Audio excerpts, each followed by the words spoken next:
মই আজি আপোনালোকক দেখাম এই মাছৰ কণী টেঙা দিয়া আঞ্জা। কেঁচা আম দি মাছৰ কণী মই বনাম, যিটো মই আপোনালোকক এই গৰমত খাবৰ বাবে এই আঞ্জাখন খুব সোৱাদ হয়, সেইবাবে মই আপোনালোকৰ লগত শ্বেয়াৰ কৰিছোঁ। প্ৰথম কণীখিনিত নিমখ হালধি দি ভাল ধৰণে মিলাই ল'ব।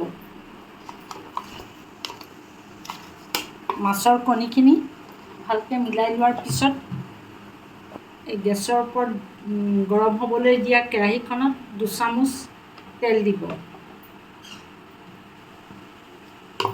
কণী টেঙা দিয়া আঞ্জাখনৰ বাবে প্ৰয়োজন হ'ব মাছৰ কণী, হালধি, নিমখ, চেনি অলপমান, সৰিয়হ, তেজপাত, শুকান জলকীয়া, জলকীয়া গুড়ি আৰু এটা কেঁচা আম এটা পিহি ল'ব লাগিব। প্ৰথমতে কেৰাহীখনত মাছখিনি ভাজি ল'ম অলপমান। মাছৰ কণীখিনি প্ৰথম অলপ সময় ভাজি ল'ম তাক ভাল ধৰণে। কেঁচা আম এটা বাকলি গুচাই ভাল ধৰণে ধুই লৈ তাক পিহি ল'ম গ্ৰেটাৰত দি।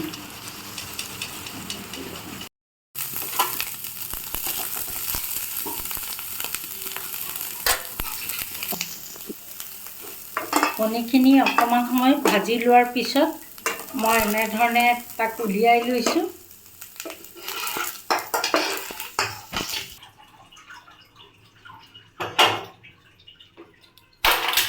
কেৰাহীখনত মই আকৌ 2 চামুচ তেল দিম।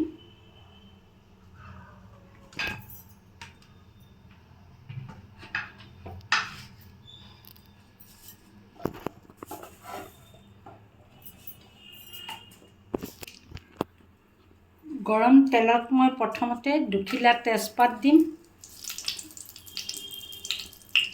আৰু 2টা শুকান জলকীয়া।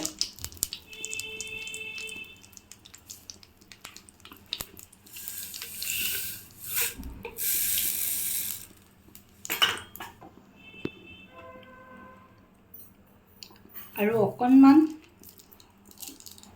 সৰিয়হ দিম।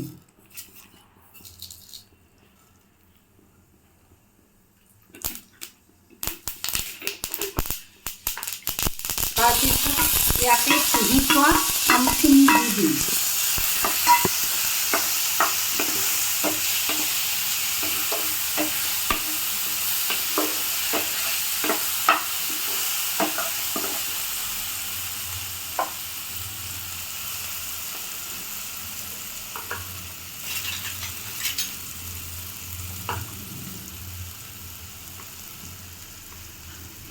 অকণমান হালধি, 1 চামুচৰ আধা চামুচতকৈ অকণমান কম হালধি দিব।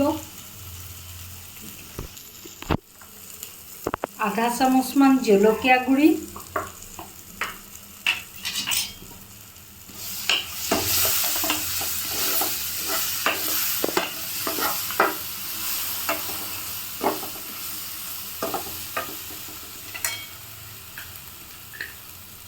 অকণমান নিমখ আধা চামুচমান,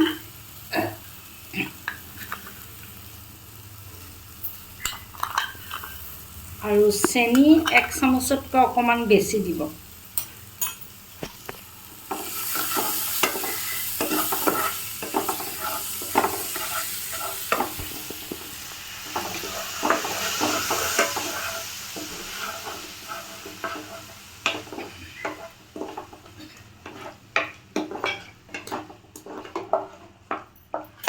আপোনালোকে এতিয়া কেঁচা আমখিনি অকণমান সিজিবলৈ দিব।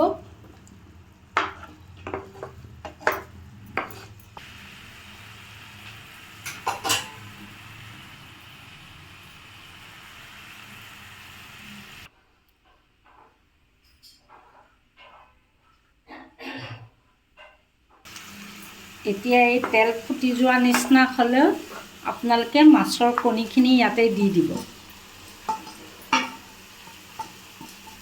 ভাজি ৰখা মাছৰ কণীখিনি দি ভাল ধৰণে আমৰ লগত লৰাই তাক মিলাই দিব।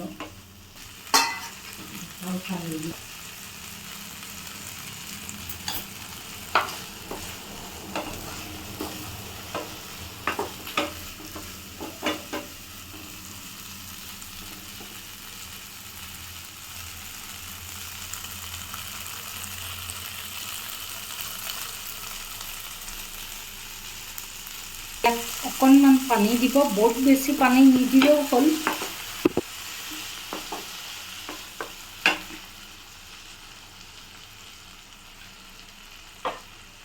ঢাকনা মাৰি 2-3 মিনিট তাক সিজিবলৈ দিব।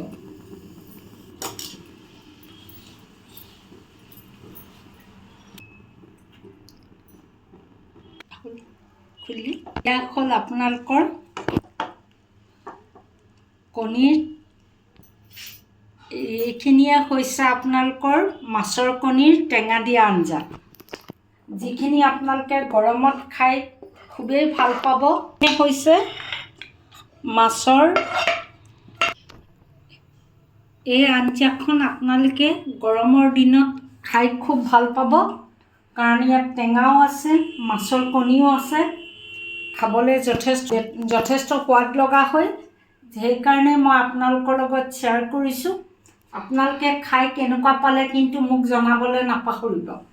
আৰু মোৰ ফেচবুক পেজটোত ফ'ল' কৰিব, লাইক কৰিব আৰু ইউটিউব চেনেলটোক ছাবস্ক্ৰাইব কৰিব বুলি মই আশা কৰিলোঁ। ধন্যবাদ।